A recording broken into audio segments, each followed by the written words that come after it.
Good morning. I'm not as loud as a bell, but I appreciate your attention for a few minutes. My name is Dick Wiley, and I have the privilege and honor to be the president of Endicott College for 27 years. That's a long time.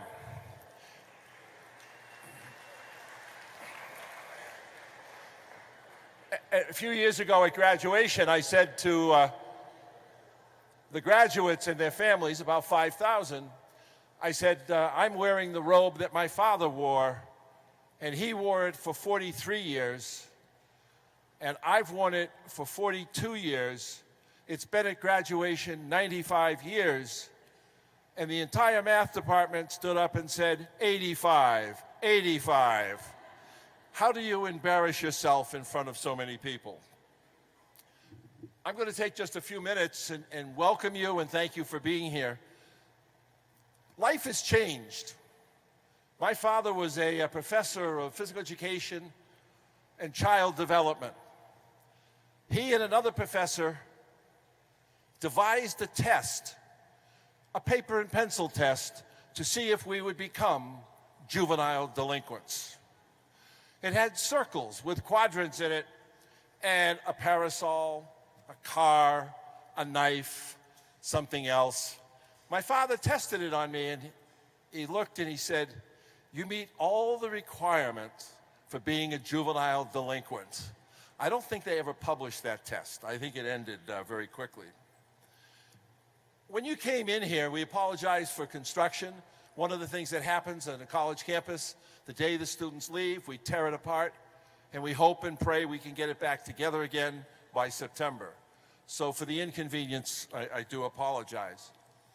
As you came in, there is a Gull statue outside. The wingspan is 14 feet. It's our college mascot.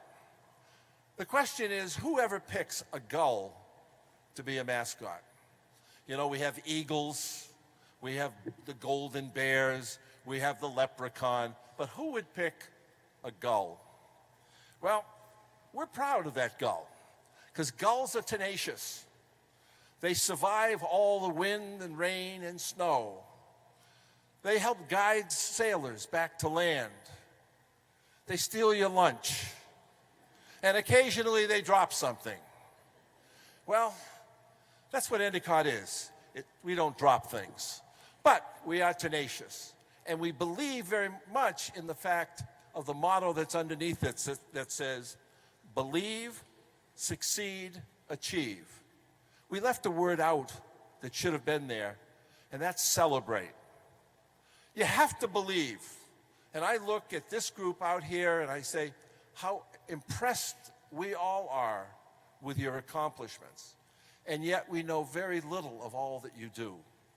If we all stopped doing what we're doing now in this group, the world would stop turning. We have over 20,000 hours of community service at Endicott. 64% of our students are involved in community service. We put 1,300 interns out every year into the community. We've built a single parent program to encourage single mothers to come to Endicott, get an education, and keep their family intact. This year we graduated the first son of a single mother who graduated 12 years ago. We have created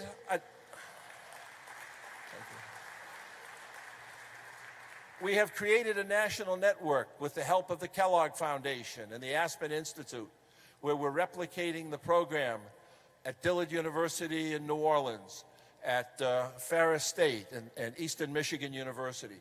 And we're going to continue doing that. We're going to create a new program in combination with Jeremiah from Minnesota, which is, again, residence housing and education in Boston. We've opened a Boston campus for first-generation Americans, and our goal here is to really help them within an environment that is supportive to be able to get an education and to be able to keep their families. We have created one in Gloucester, and we will soon do something in Lynn. We're a senior institution with 3 PhD programs, but we're going to continue to call ourselves a college because a college carries with it a special connotation that teaching is first and foremost, and we believe in that, the relationships that we have. We have 5,300 students in our college here.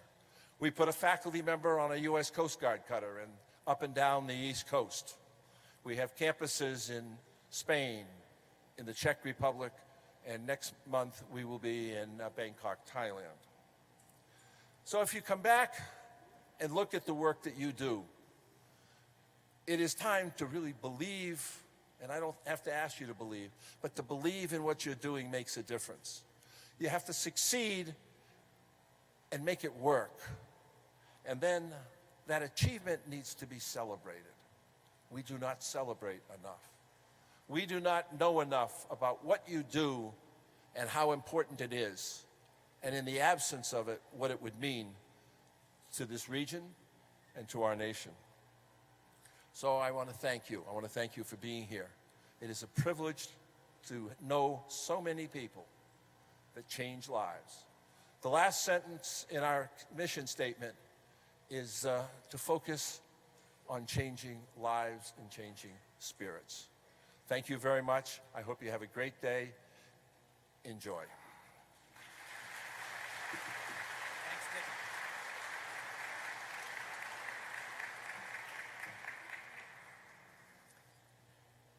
The campus looks great, and thanks for keeping Endicott front and center in support of all that this group does. Thank you. Welcome to YAR 14.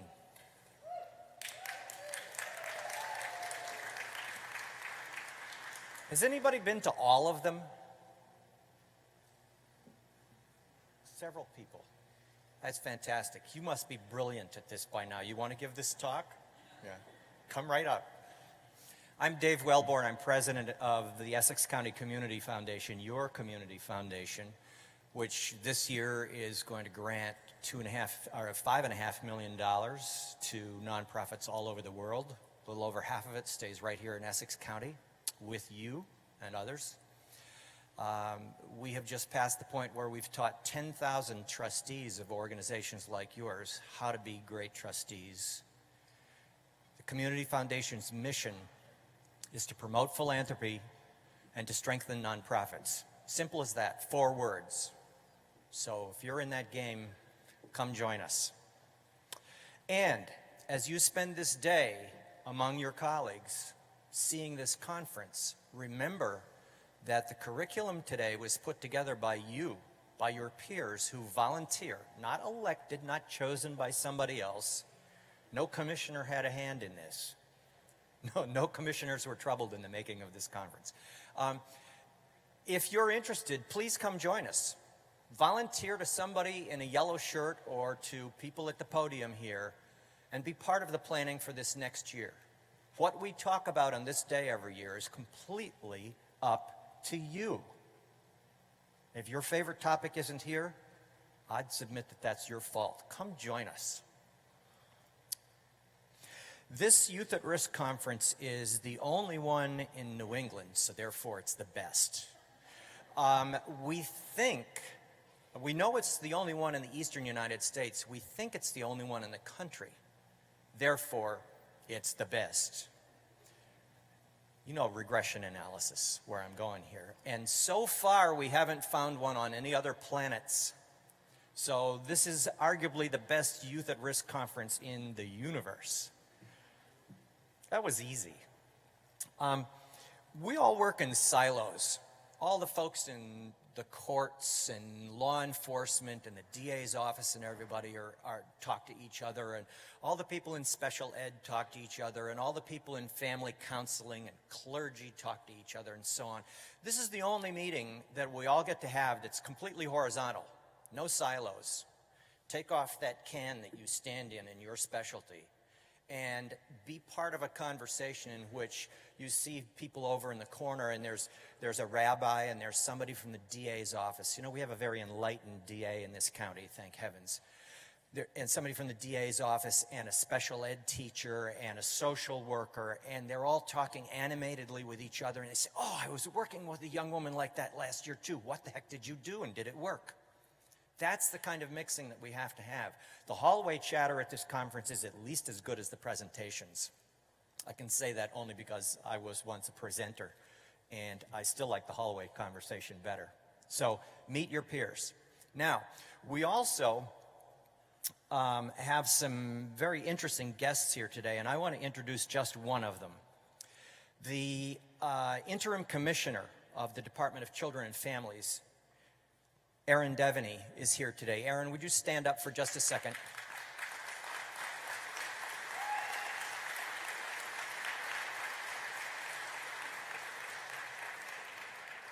This has not been an easy couple of years in DCF, but we are all dependent upon their success, the quality of their leadership and their regulation and their guidance of what we do.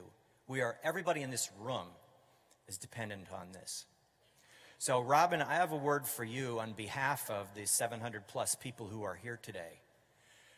These are your friends, these are your supporters. Everybody here wants you to be a smash success. Everybody here wants you to be a heroic commissioner. And if there are things that we can do to support you and advocate for the things that you think are important, because they're the same things that we think are important, we're all on the same side of the ball. But in political Massachusetts and in economic Massachusetts, if there are things where 700 voices would help, you holler, we'll jump, all right? It's a deal. Thanks. Good luck.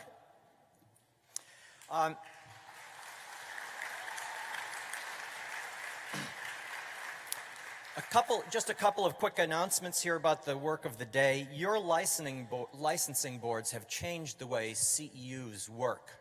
You now have to, according to their regulations, sign in when you enter a workshop. That's how you're proving that you're actually there.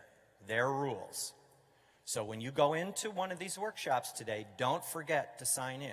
And then you know the drill at the end of the day about picking up your ratification and all. And you have to do that for each of those sessions.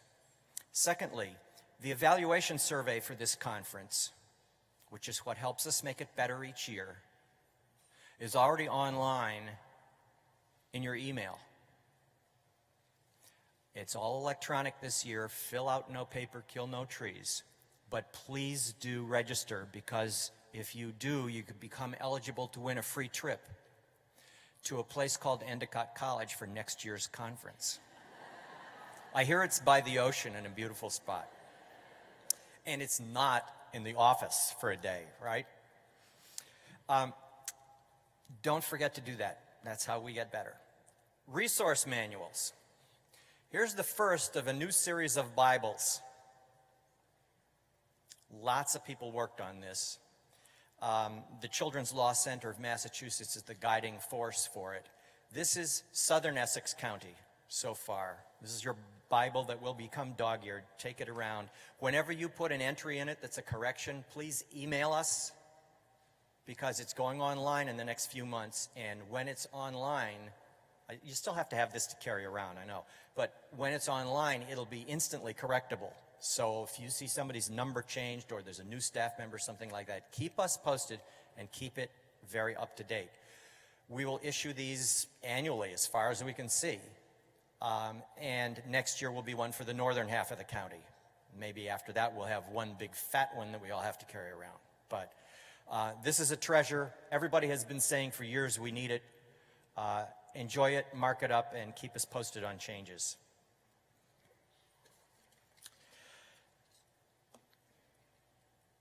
Our professional life in these fields is not always the most visible or appreciated part of society, or even of state service, or even of nonprofit life. We all know how essential it is. But a lot of people don't see it on a daily basis, and we don't necessarily feel that the world understands the importance of this work, or even the complexity of this work. It is said that youth at risk is a redundant term, that in fact all youth are at risk. I was one. I bet you were too. I know that Reverend Duda was one. He might still be. And it's a universal. Whether it is a young person who is more inclined to look at the cell phone than what's out the windshield of the car, that's a youth at risk. Whether it's somebody who didn't do so well in the birth lottery, that's a youth at risk. Whether it's somebody whose brain works a little bit differently than the traditional ways of teaching, that's a youth at risk. Whether it's somebody whose first language at home doesn't happen to be the one that's pretty central to success in this country, that's youth at risk. There are all kinds of benign, unpreventable, and in some cases just maturity and judgment questions that put young people at risk. So we know that we're in charge of helping all these young people meet the requirements of Maslow's needs, from nourishment to shelter to safety to sustenance to education and communication skills and meaning and life itself. But the outside world doesn't necessarily know about that. So, for this moment every year, turn to the person next to you and say thanks for what they do.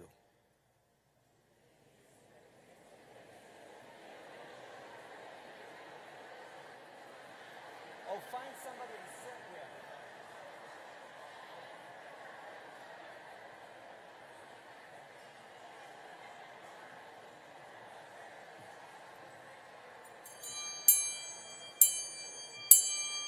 Okay, you remember last year I had the Danvers Town Crier's bell here. It had more authority than this little ding-a-ling here, but that was a 300-year-old bell that has. I had to give him my license to sign it out.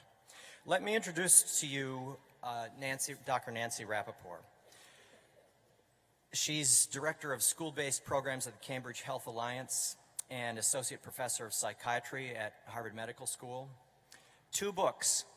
Each one of these, someone was saying earlier this morning, each one of her books is the equivalent of 4 or 5 good CEU units. Read them.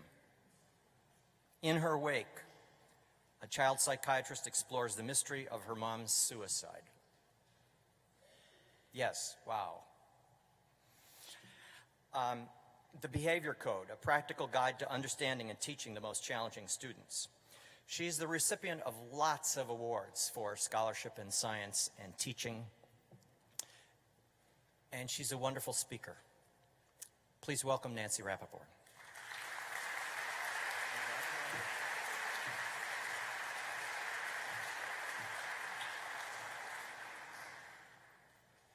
Good morning. I'm so honored to be here. I want to value your time, and so I'm going to try to cover a lot of material. I hope you don't get whiplash. My goal for you is to first have a visceral understanding of trauma and post-traumatic stress disorder. The other is that many of you here are advocates for children. So I want to arm you with concrete ideas about how we can support our children.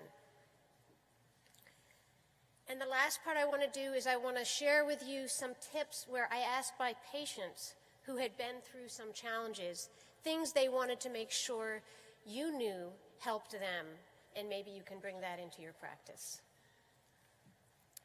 So, first, just real quick, I want to know how many of you all are in schools? Oh, good. Yay. Hello. And how many of you are clinicians, psychologists, social workers? Great. And how many of you are in the police force? Hi. Great. Okay. And lawyers. Where are the lawyers for advocating? Okay. So we have a mixed crowd. So I'll be weaving back and forth for you all in terms of, clinicians thinking about advocating in schools, schools thinking about what they can do to support their students.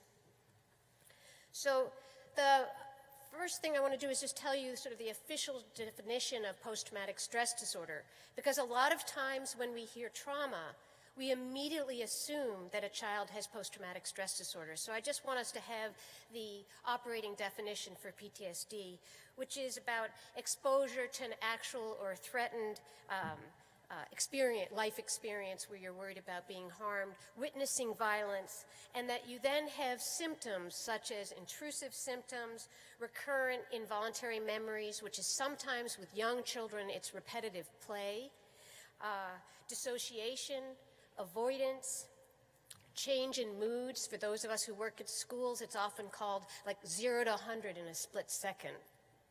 And then blaming oneself, decreased interest. And usually this occurs greater than 1 month. Don't worry in the back if you can't see that. This is the last slide that will have hundreds of words on it that you can't read. So I want to start now with bringing two of these children into the room. Erin is a big guy. He's in his junior year of high school, and he had a rough weekend. During the weekend, he was out with his friends. The teacher, many times our high school kids don't come into school with PTSD on their forehead.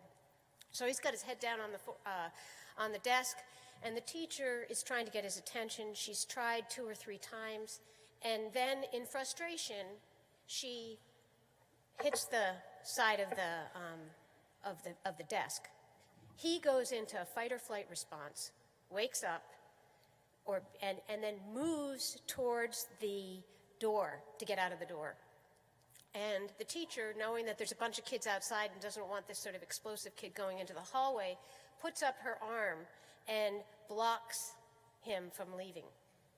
He pushes through her, and in some districts, what we have is assault and battery.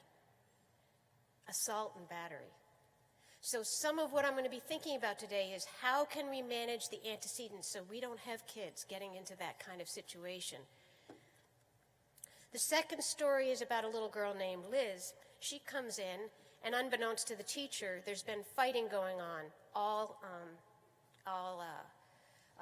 weekend. And so the teacher's has written up on the board, write about a favorite moment in your class. During your weekend. And she goes on meltdown, takes the letter, takes the composition and just throws it on the side. So one of the things that I would say about with trauma is that it's a masquerade. It presents in all different kinds of ways. You can have kids who are traumatized who are perfectionists because they have to make it right, because they're terrified of what will happen if they don't do it right. You can have growling, screaming, cursing, masturbating, biting, a whole range of things which can end up pushing the very adults that need to comfort our kids away. So, actually, I'm just going to step back one quick second. I realized in the introduction, if you all don't know who I am, just one part I want to add. I'm a child psychiatrist. I've worked for 20 years in schools, and I'm the director of school programs at Cambridge Health Alliance. I've worked 20 years in a school-based health center with high-risk kids, and I do safety assessments on kids who are the ones that educators will say, I get chills in the back of my neck, or I feel like I'm walking on eggshells, and try to think about how we can mobilize supports, just to orient you, because I realized I was so excited to start talking to you, I just launched into this. Okay, so what I'm going to talk about briefly, how many of you all are familiar with the Adverse Childhood Questionnaire, the ACE? Oh, good, okay. So I'm going to just fill us in for those of us who aren't familiar with it. It's a really good website to check out, and what it was about is it really impacted how we think about trauma, because it was a questionnaire that was given during 1995 to 1997, and it was given to 17,000 adults, asking them about their childhood. They were middle-class adults living in California that had Kaiser insurance, and the results were stunning. First, they asked, what they found was that at least 1 out of 5 adults had had a adverse childhood event. And what they meant by an adverse childhood event were 10 different kinds of conditions. Things like a parent with a mental illness, parent with substance abuse, parent who'd been incarcerated, sexual abuse, physical abuse, and neglect. So that, and then they showed that there was, 2/3 had one adverse event, and 1/5 had had more than 3 adverse childhood events. And the part that was most worrisome, or as worrisome as the fact that there was emotional sequela, was that they could by doing all those fancy ways that you do of controlling different factors, could show that this directly impacted cardiac risk, cancer risk, that there was biological sequela from being exposed to childhood trauma. And that's a seminal research project that ended up being, that was generated by the CDC, that helped us to recognize that trauma, and again, not to get personal with any of you all, but you certainly heard about my own history, but that within this room, many of us will have experienced trauma. But what I want us to think about is we're in this room and we're thriving. And how do we help our children get to a place where they have a promising future? And what are the steps that we need to do? If you look at the questions that were asked in the adverse childhood event, the kinds of questions were, sometimes do physical blows occur between parents? How often did your father do any of these things to your mother? Push, grab, slap, or throw something at her? How often were you spanked, touched, or fondled your body in a sexual way? So the idea that over 20% of people are having an adverse child event, I think is a call for us to be really reflective about how we can prevent these kinds of things, and probably why we're all going to say whatever you need in terms of DCSF support is what we need to do, is to really mobilize every time a child has this kind of experience and hopefully try to prevent it. And if you look at the Child Protective Services, they estimate that in 2005, there were 890,000 children that were victims of maltreatment. And of those, 564,000 were from neglect. So that's kind of another piece of information that I think is really important for us to think about. Because sexual abuse, physical abuse is something that hopefully a child will know to leak out and let another adult know that that's happened. But neglect is one of those things that has an insidious impact on a child's sense of self, because the very person that they're hoping can make them secure isn't providing for their basic needs. And it leads to a sense of not being worthy. So if we look at the brain, what we see is, and this is a 3-year-old brain, and for those of you who are in the back who can't really see it, don't worry, I'm going to talk us through it. If you look at the brain is it's the social soul of our body. It's the architecture of the brain. It's an incredible thing. The architecture of the brain is constructed by the relationships that we have. So if, as Jack Shankoff at the Harvard Center of Development talks about toxic stress, if our brain is exposed to toxic stress, what happens is that you have an increase in cortisol. That's your stress response. And that shapes the brain, so that you have 2 parts of your brain that are changed. So this is a healthy brain, and what you're going to see. Oops, I can't make that. I'm not even going to take the time to try to show you it on it. I'm just going to. If you look at the healthy brain, part of it, what happens is that there's sort of the lizard part of your brain. It's the amygdala and the hippocampus. That's the part that processes emotions. And that part and the frontal cortex, which is the part of the top of your brain that synthesizes information, those are the neural networks that are impacted by trauma. Because you get bathed in a stress hormone and it shrinks. And that's what this is showing. And why I show this is definitely not to say to a child who's been traumatized, basically your life is screwed and for the rest of your life you're going to be struggling. What it's to say is to all of us in the room is for us to become as able to respond to our kids who have been traumatized as we do with dyslexia. I could show you a picture of dyslexia and show you that there are neural networks that are impacted by dyslexia.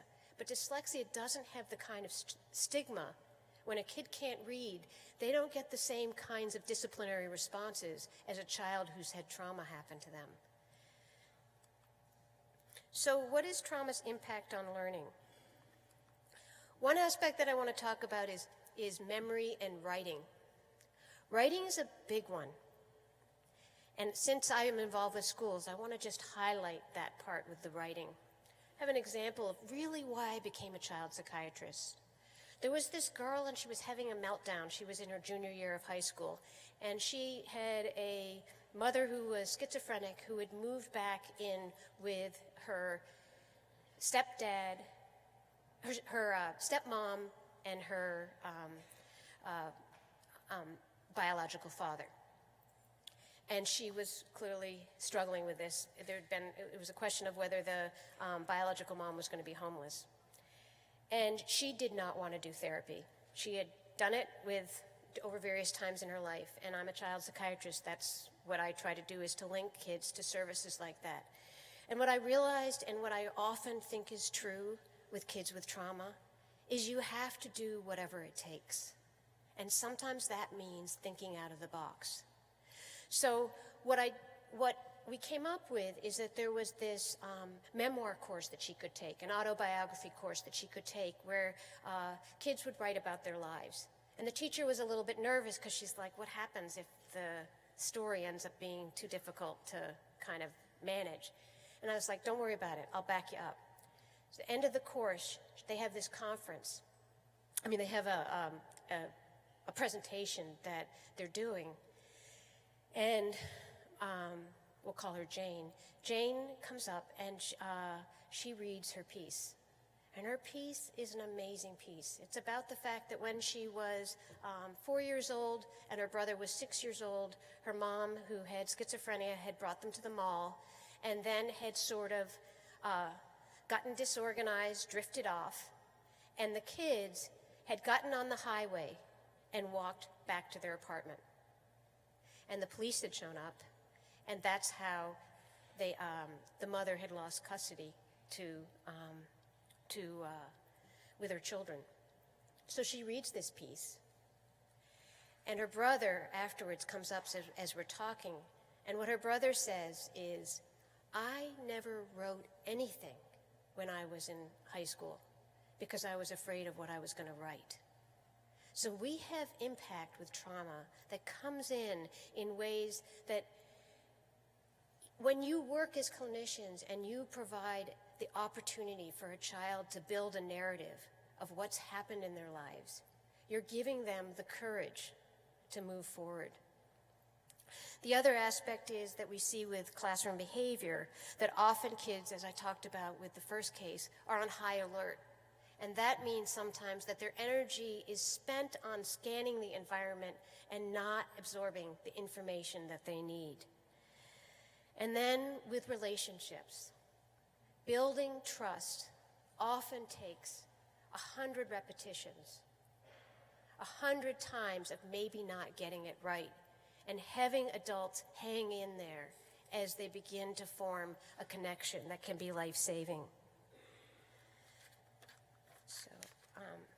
So what are the solutions? One of the things that I think we definitely need is a paradigm shift. And it was really interesting. I never travel internationally for my book, so this is the only time I did. But when I was in Poland, the only language that my behavior code's been translated in is to Polish, go figure. And when I went there, what was amazing was they do not suspend kids under 8th grade. Think of that. Imagine if we just said we're not going to suspend kids. There is no evidence that suspension works. Madison, if you all want it, I can give it to you. It's a peer-reviewed article that shows no evidence, yet that's standard practice of what we do with kids. We don't do that if a kid can't read, we don't send them home. But if a kid acts in a way that's challenging, we say you need to sit at home, even though that may end up reinforcing. And I'm doing a follow-up study with my safety assessments of asking kids and parents what they think could help kids survive in schools.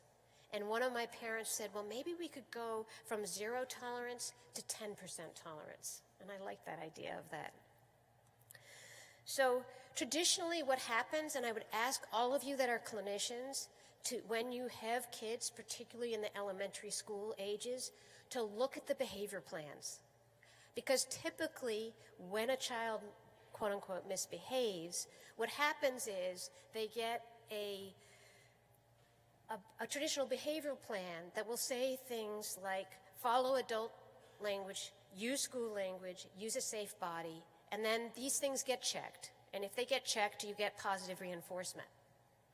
You know, if you told me right now, Nancy, outside of this track, on this track is a Cadillac, if you can speak Chinese, I'm busted. There's no way. And a lot of times there's a skill deficit, and that's why we're having meltdowns. And so what we want to do is put the focus on building the skills and reinforcing when kids practice that skill versus making a wish list, which sometimes what you'll find is 80% of the time kids can do this. But for the 20% of the time that they can't, you're heading towards a disruption in the relationship, which is the very thing they need to be able to master the skill. So if I were going to build safe havens in schools, and one thing I want to tell you, I've spent 22 years working in schools. Educators are amazing, and they are putting their life energy into trying to build safe havens. But what I would have with a safe haven would be predictability, providing for students a sense of belonging and connection, and a sense of safety, so that they can learn. So I'm going to step back and just tell you some concepts that I think are very helpful to share as SOS tips with parents and teachers. It's what I outline in the behavior code, but I'm going to start with a story. So Ashley was this big girl when I was working at a residential, and she, because I'm trained to notice, I was running a anger management group, which I hate the term anger management, because I think many times kids' anger has a reason. We just want to help them function better with the anger, but leave it to be anyway. So we had 8 kids in this group, and I'm there by myself, and I don't know if you've noticed, but I'm not a big person. And we're sitting there, and I'd noticed that when we started to talk about family, that she would get a little bit tense, and she'd clench her fists, and that would, I noticed it. And then one day, it was before a holiday, we came into the room, and there shouldn't have been in this room. I'm sure all of your rooms are foolproof with anything like this happening, but there was a light bulb in the room, and she picks it up in her hand, and she's holding it. And what she looks like she's going to do is either throw it against the wall or crush it in her hand and hurt her hand.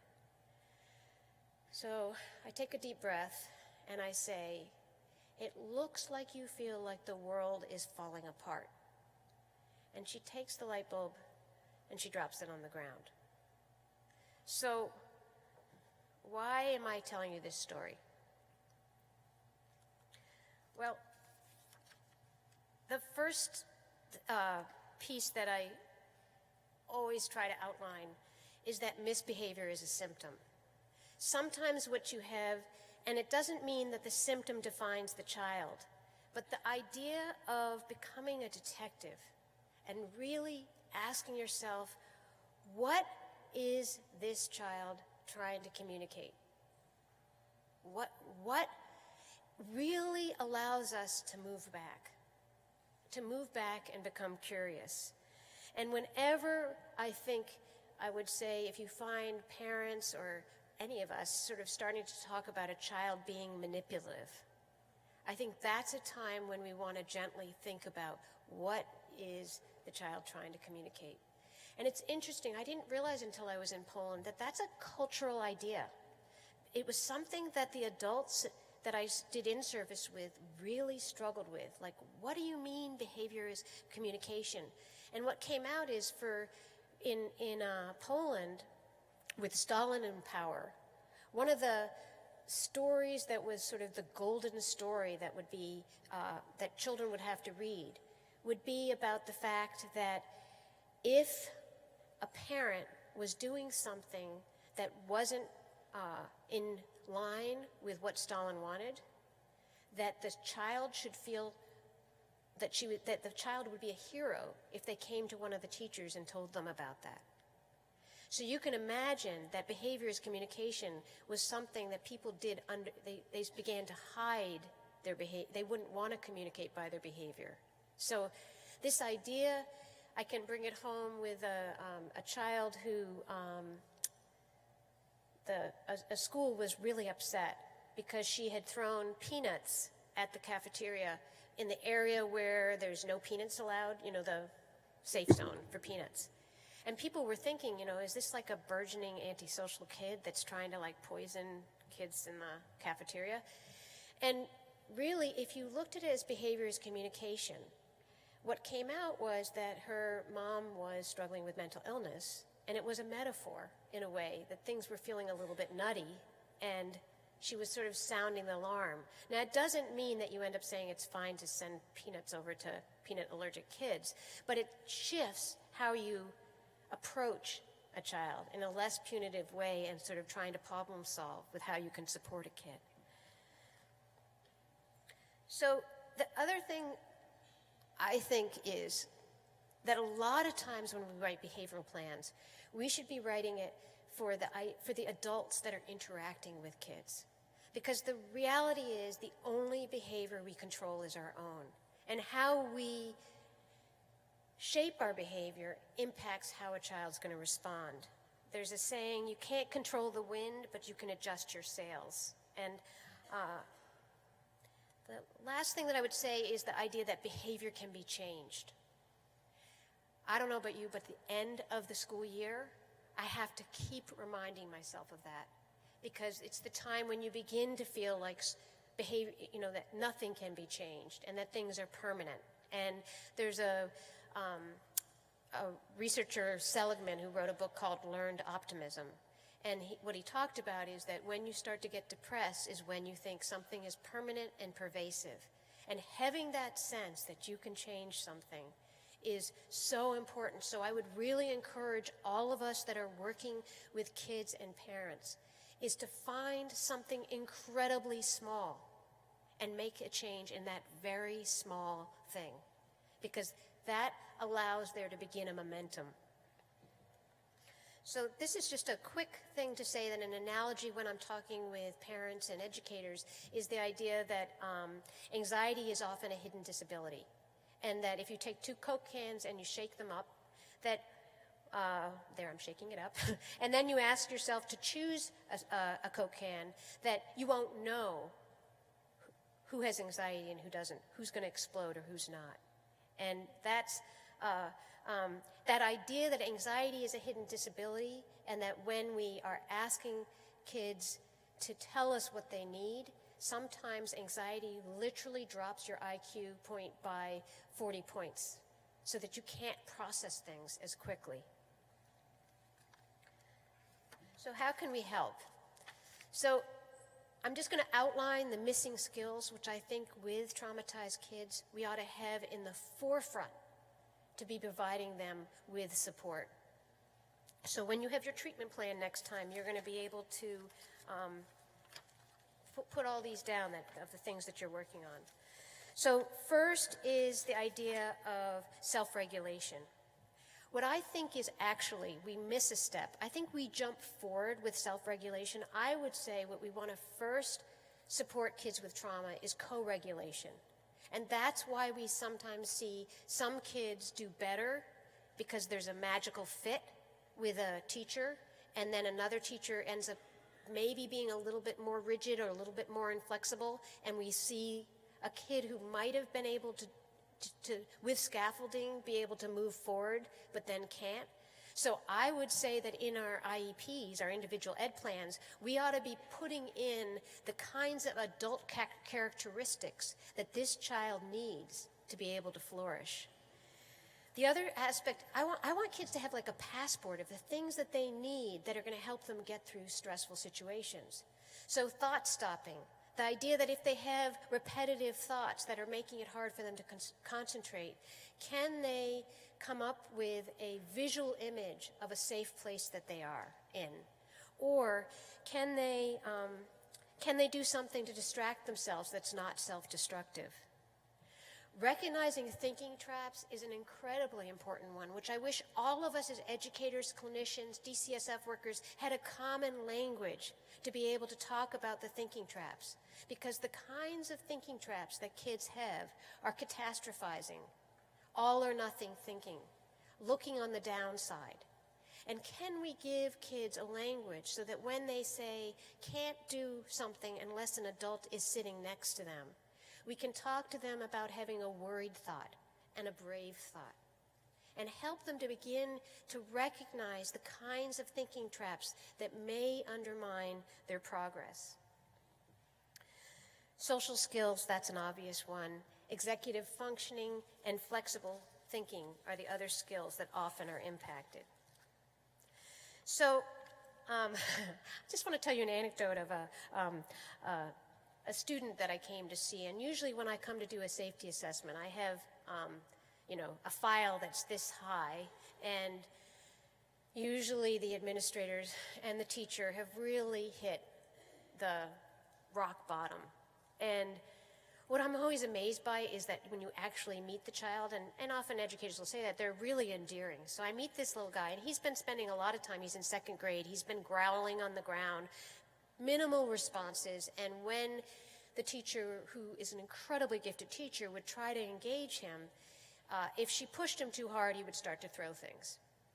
So what I had identified is he had no skills, none of the skills that were on that list. So I thought in the moment I would just teach him this idea about changing the channel, which is something which is just basically is a metaphor for just, in a crude way, getting over it, but just telling someone to change the channel and have a visual idea of it. So he says to me, look, that one doesn't fly. If I were going to change the channel, if you tried to have me change the channel, I would have my foot on the remote control turning the power off. So I said, okay, that one went over well, which happens to all of us, doesn't it? Like the 100 steps that you're supposed to do, those evidence-based treatment, and you try it, and it kind of falls flat. So I came up with another idea. I said, well, why don't we try this thing? It's called progressive muscle relaxation. So I tell him to squeeze his face like a lion, put out his hand, squeeze his face like a lion, put his hands out like he's squeezing lemons, put his feet up like an alligator couldn't get it. He kind of liked it, and then we got through. But he wasn't really doing much. The next day, I get a call from the principal. She says, the weirdest thing happened. Johnny had a meltdown, and then he was in the principal's office, and all of a sudden he's squeezing his face, putting his hands out like, So I think that in some ways it's that idea that Ross Greene championed. Kids do well if they can, and we want to be able to give them the kinds of support and the skills that they need, and look for those opportunities when they're ready to learn. So the FAIR plan was something that Jessica Minahan, my co-author, and I came up with, and it was the idea of wanting on everybody's IEP, individual ed plan, or for children who are struggling, to have a focus on what's the function of the behavior, the F, what are the accommodations, what are the interventions, and what are the responses, hoping that 90% of behavior is around antecedent management. It's managing things before there's a meltdown. So I'm going to briefly run us through the poo-poo platter of thinking about this. So with the function, going back to the idea that behavior is communication, this is Mark Duran's work, who is a psychologist, and many of us who might do functional behavioral analyses in schools are familiar with them. But I think that thinking about this shopping, these 4 functions of behavior is useful when you're in the moment. It's useful, it's the same idea as when you have a baby that's crying, you go through a checklist, is it their diaper, are they hungry? So one is around attention, and whether it's positive or negative attention. The other is escape, and that's a big one for kids who have anxiety. And the other one is sensory, feels good, tastes good, touches good. You often see that with autistic kids who will get into sort of sensory stimulation, and then tangible. You want it, and you want it now. So I think where we sometimes get tripped up, both as parents and educators, is around the fact that negative attention is fast, efficient, and predictable. If I threw a tomato across this room right now, you all would be on high alert. I'd have every of you, you wouldn't be thinking about the fact that you were stuck on 128, And kids figure that out really quickly. So if a kid throws a chair, immediately, the teacher's on the phone calling in for backup support. There's a big meeting. There is a lot of commotion.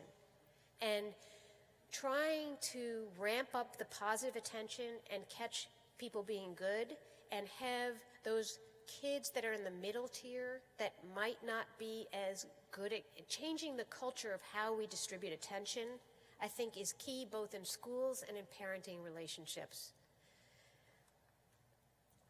So the other thing that again, I think for parents, and I found depending on what culture people are from, the idea of thinking about antecedents, behavior, and consequences is a fairly new concept. The reality is, if you look at incident reports, and for any of you that are working with schools, what I would ask you to do is change how incident reports are done. Because I could read you them now, but I'm going to streamline it because I want to get to my patient things. But if you look at most incident reports, the focus is on the behavior. You get minute detail of what happened in the explosion, and you get minimal information about what was going on before that might have precipitated that. So we need to change that, and I hope we will. Okay. This is just a horrible little graph that I had to throw in. Every presentation has a graph, but it's actually because sometimes if you go to disciplinary meetings, you'll have someone, and my co-author was a behavioral analyst, and there are really good behavioral analysts out there, but you'll have what's called a functional behavioral analysis, where sometimes they'll throw up a graph, and they'll either tell you, and what's on one side is the possible events that are happening, whatever they're happening, and then on the baseline is time. And what usually happens is the time can be sporadic because it's relying on the teacher recording how many times a kid does X. But what I'm saying is it's pretty intimidating when you see these graphs. But make sure you look at the timeline, because sometimes the timeline will be that there's been gaps in when the teacher has gathered the material. So it can look like a kid is progressing when they aren't. And so what we want to do is to keep the heat on if you're still doing the same thing and the kid is still misbehaving, then come up with a new plan. Don't keep doing the same thing. even if you have pretty intimidating graphs that sort of make it look like there's progress when there might not be. But for when you, as a parent or as a clinician or a teacher, the patterns, I'm just going to give you a cheat sheet of the kind of patterns that you want to look for in terms of antecedents that may lead to behavior.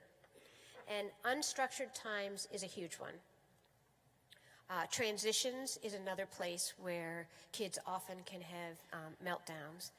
Writing demands, social demands, and novel and unexpected changes. So in my ideal world, we would all front load that and say, these things are coming up, and this is what we need to do to prepare for that. So, accommodations. So I'm a child psychiatrist. I'm involved sometimes. There is a role for medication, and I recognize that. And I also think we're in a situation where we are, at times, resorting to medications in a time when we really ought to be maximizing our environmental accommodations and doing that first. So I supervise child psychiatry fellows. Those are folks that are becoming child psychiatrists. And often they'll come in and they'll tell me, like, there's a kid and we got a phone call from the parent, and what they've been told is that, you know, little Sally is acting up at the end of the day, so it must be that the stimulant is wearing off, and so what we need to do is to give that child more stimulant. I would say maybe sometimes that's true. But other times what we want to be doing is to be looking at what could potentially be going on in the environment. And maybe what's happening is that there is a cafeteria that's the size of this room, and a child is eating a meal and is becoming completely disorganized because socially navigating where they're going to sit and how they're going to interact short circuits them, and they're thinking about transitioning home, and they have poor executive functioning anyway, and they start to have the meltdown. So why not fortify? And again, in an ideal world, I'd say think about an alternative recess, or think about an alternative lunch that allows a child to build the social skills and then be able to generalize. And brainstorm, you know, in a community like this, are there grandparents that might be able to come in that would love to volunteer? Or is there a range of opportunities to be able to provide additional scaffolding to kids?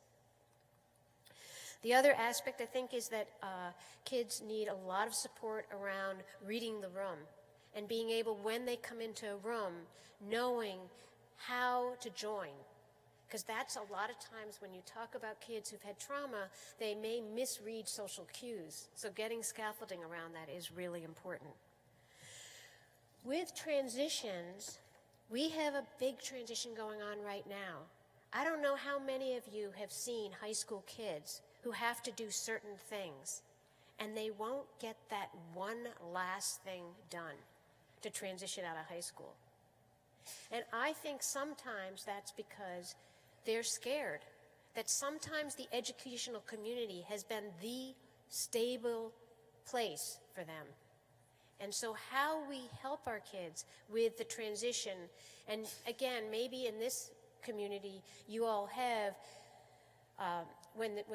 some communities do, when you transition into middle school or high school, you have a program that allows kids that may have more trouble adapting, you bring them in for a summer program to provide support. But I think those kind of macro transition support programs are super important. And then you have the small transitions. So restaurants have figured this out. If you go to a restaurant and you ask them, they hand you crayons for your kid, right? But in schools, often, and my co-author's done that, she's timed how long it takes to get in a line for the cafeteria, and it can take 10 minutes. Well, 10 minutes is a time when, if a child is hypervigilant or aggressive, bad stuff can happen. So thinking carefully about the micro transitions that happen is really important. Sometimes it might be that you provide a child with a bag of tricks that they can use, a Rubik cube or an Etch-a-Sketch or various things like that. Another aspect is helping parents and teachers thinking about where you stop the activity, because sometimes stopping the activity can be a place where meltdowns can happen. So having people plan, and even as clinicians, planning the stopping activity and where it ends up is really important. And then shifting to the next activity and previewing what's going to happen is important. With previewing tasks, again, this is partly because if you haven't had the parental guidance about how to prepare yourself for transitions, many of you might have had small kids where you went through this in a rote way. But if you haven't had that experience, you need explicit support. So Sarah Ward talks about STOP, space, time, objects, people. So thinking about what's going on with your space, time, about the time of day and what's coming up, objects and what your purpose of the objects are, and people, what people do you need to do whatever you're doing, and reading the person. So basically, what we're teaching kids is how to have future glasses, how to be able to be successful in the future. And sometimes you can do this with matching the picture. So again, I would say, if we're going to have home-based services, I'm sorry to keep picking on you, Commissioner, but if you're going to have home-based services, why not have kids have matched the picture so that they know how it is that they need to get ready for school? And same thing with educators when they're going to go home, that you have a match the picture. And again, many people who are familiar with Sarah Ward have done this, but I would like this to be not sort of hit or miss, but to have this be sort of a structured approach when we're thinking about it. Okay. I'm going to, the other aspect I would like for traumatized kids, and we do this in dialectical behavior therapy for anyone that's familiar with that, but this idea of giving kids strategies for comfort. So I'm just going to walk us through a comfort box, which again, I would think you could have for all kids in a class. You could have it in the home, and it's not hard. You can just get a box. This is one from a patient of mine where they decorate the outside of it. And then you put in various things that will be a place for comfort for kids. So in this one, we have something for distraction. I don't know the technical word for that, but that's a cootie catcher that he designed that has jokes inside of it. And then you have something for touch, so there's Play-Doh there. And then there's my marathon necklace that I gave to him. And then we knit a worry doll blanket. And there was a stone that he held that gave him strength. And then there was a small book from his mother. But you can also do that with adolescents in a different way, where you can sometimes put comforting things on a keychain, where you might have a favorite song that they have, or a picture of someone that they want. So what I want to do with talking about writing, writing, as we talked about, is one of those places where I think kids get really stuck and they go into all or nothing thinking, where they think, I hate writing, and yet writing is pivotal for school. So one of the aspects that you want to be able to do is break down the tasks of writing and then come up with strategies. So this is done more for younger kids, where you think of a skill, what kind of things you need with drawing, sentences, and spelling, but you can do it with older adolescents too. And Jeff Benson, in his wonderful book called Hanging In, has a list of questions that you can ask adolescents that can help with them beginning to come up with strategies to address their writing blockade that we don't often think about. We often think about the tools that are needed on a sort of grammar way, but not the tools that kids may need to get over that hump with the emotional aspect of writing that needs to happen. So thinking about with kids, is it that the writing, that all your ideas are too jumbled and you can't think what you need to say, or that they all seem equally important, or that they often have trouble writing sentences, or that it's physically hard to write, or that they hate the words that come out and that they don't match their thoughts. So that's just another accommodation that I think is something we want to think about with traumatized kids, because they have low frustration tolerance often. And again, I'm talking in generalities. And you want to build the scaffolding that can help them to communicate and be successful. This is just when the writing strategies when you do it with little kids. Again, for you in the back, there's a sharpening, making a mistake with my letters, but there's another one, sharpening my pencils. So kids love to sharpen pencils, so if you have that on one of their strategies, they are happy. So the next piece in the FAIR plan is the idea of interactions. And what we know is that building a relationship with kids, that's really the life connection. I'm talking about all these accommodations. But we have to be able to find ways to connect with kids who may not have had the experience of trusting the very people that they anticipated would protect them. So one thing I think that's important is random acts of kindness. It's both important to teach kids random acts of kindness and to have school adults do random acts of kindness. Because a lot of times, kids who've had trauma think that they're damaged goods. And what we want to be able to communicate to them is that they do have a place, and they are in our thoughts. So I'm always struck by the story of the man who, there was a article in the New Yorker called Jumpers, and it was about all the people who jumped and then ended up surviving to tell it. And he talked about walking across the Golden Gate Bridge, and he had said to himself, if anybody smiles at me, I'm not going to jump. So that has really changed. If you notice me, I have always now, when I'm walking on the street, I take the time to kind of look at someone and connect with them and give them, you never know where those random acts of kindness are going to go. There's another concept that I just want to share with you in building relationships. It's Dan Hughes, who's done a lot of work on attachment, and he has an acronym called PACE. And that stands for playfulness, pause, accepting, curious, and empathic. So I just want to share with you, I actually think it's really hard to be playful when someone's mad at you. And there's always that fine line between being playful and then shaming, you know.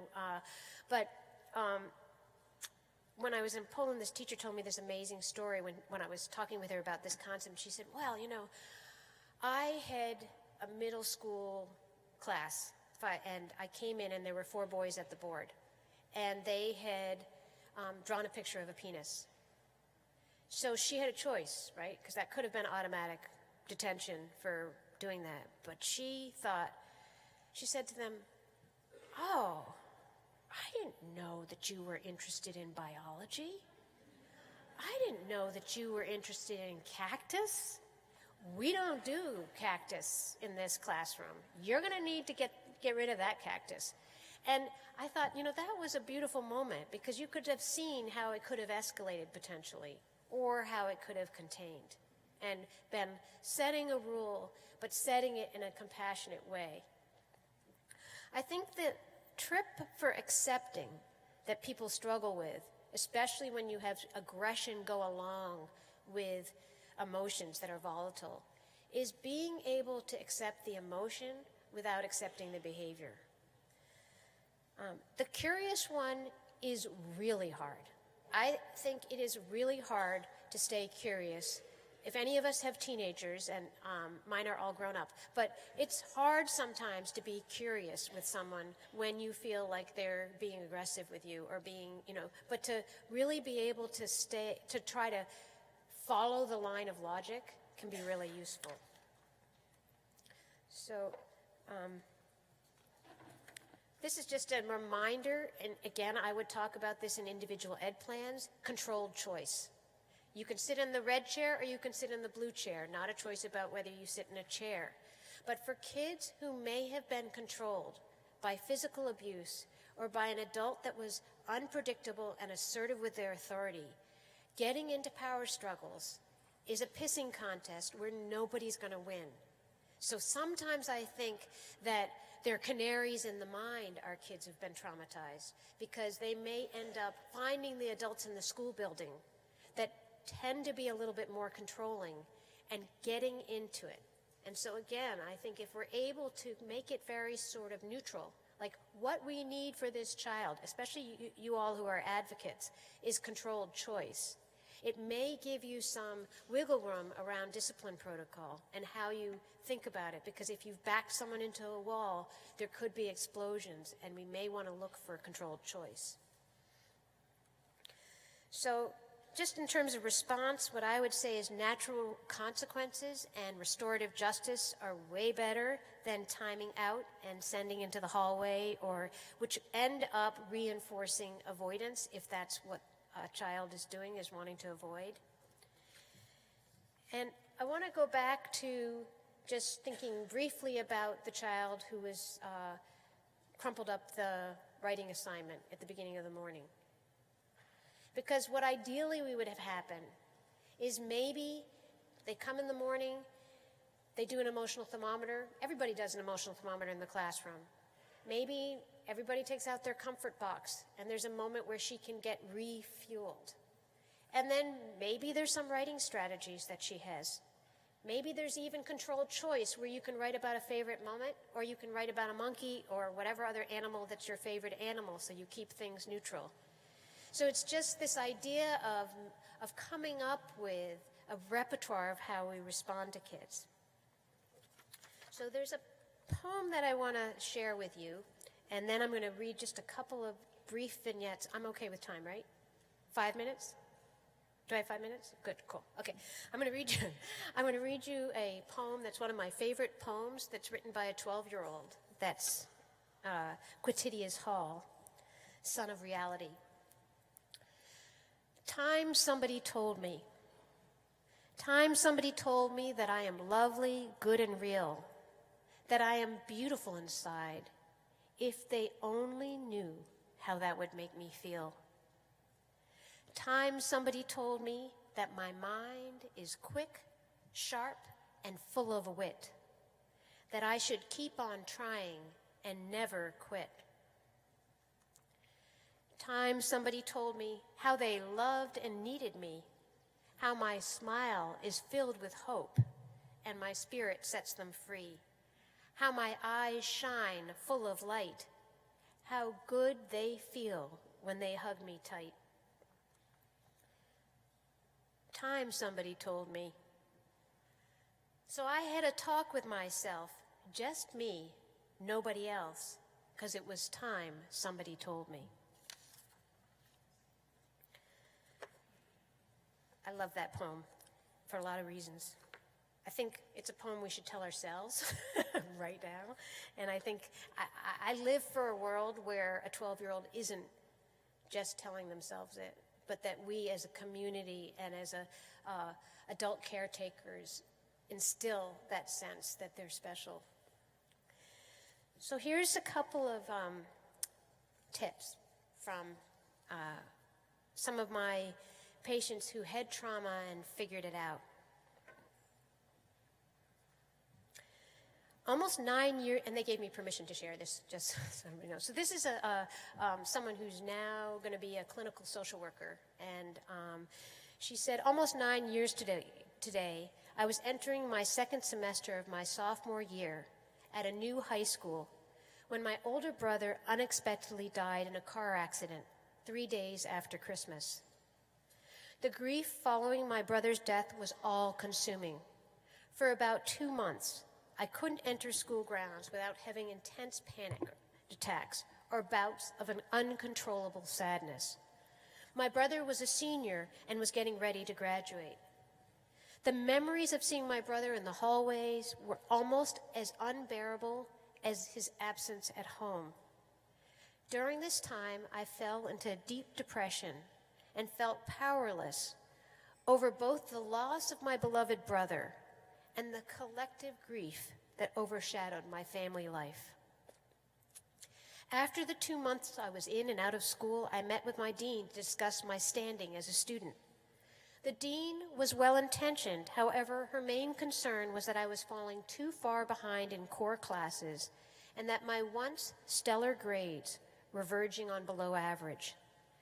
She neglected to consider the gravity of the loss I had experienced, and while in retrospect, I understand her intention of focusing on prioritizing academics, her approach ultimately exacerbated my anxiety. She then referred me to the school counselor, who was central in the process of reentry and recovery and remains a mentor in both my professional and personal life. She then talks about learning, getting connected to photography and rebuilding. And she says, from experience, I can say with full confidence that any student struggling due to anxiety, depression, or trauma can overcome barriers that prevent them from becoming capable futures. With the support of school administrators, teachers, counselors, students experiencing significant life stressors need to know that school is a safe place for them to process the obstacles often impeding their presence in school, and that the adults in the building are sensitive to the complexity of trauma as it relates to the student's behavior. So the last one came from another student who is now going into the health profession, who had been adopted and had several traumatic events. And she's now talking, and the incredible reason why, one of the reasons why I share this with you, I think sometimes when you're in the midst of working with a patient who's in a crisis, it's hard to hold on to where it's going to end. And sometimes you can feel like you're in a chaos theory where there's moving targets that are going to end up, things that are out of all of our control that are going to come in a constellation that may impact the trajectory of a child. But she talks about, I think something that keeps me going personally is that I have high expectations for myself and a strong work ethic. Even when I'm feeling overwhelmed and stressed or in a depressed mood, I'm fundamentally a doer, and that eventually takes over and keeps me going. I'm not sure if that's advice, she says, just something I know about myself after seeing this pattern reemerge over the years. This is a key one that I would say in my work with kids is something we want to make sure to teach kids. Another thing that I have learned is not to be afraid to reach out to others when in stressful, overwhelming situations. I used to think I would be a burden or exposing myself to being perceived as needy or bothersome, but I found out that I need to get over my pride and just ask for help when I know I need it.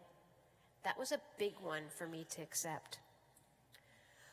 Also, what has made me feel stronger over the years is just accruing experiences and situations that were challenging and overcoming them. Using thought processes very similar, if not identical, to traditional cognitive behavioral therapy, I can look back at my previous hardships and realize that what is in front of me is just another version of a previous challenge that I've overcome. One final thing that I've been doing on a weekly basis, if not more, is a thankful list. That is when I sit alone and state out loud all the things that I'm thankful for. Big things, little things, funny things. It's a time for me to regroup and reaffirm what is meaningful and what makes me happy. So, what I want to say to you all today is I'm thankful to be here today. I'm thankful that there is a room of people who have committed themselves to the lives of making our children's lives better. Thank you.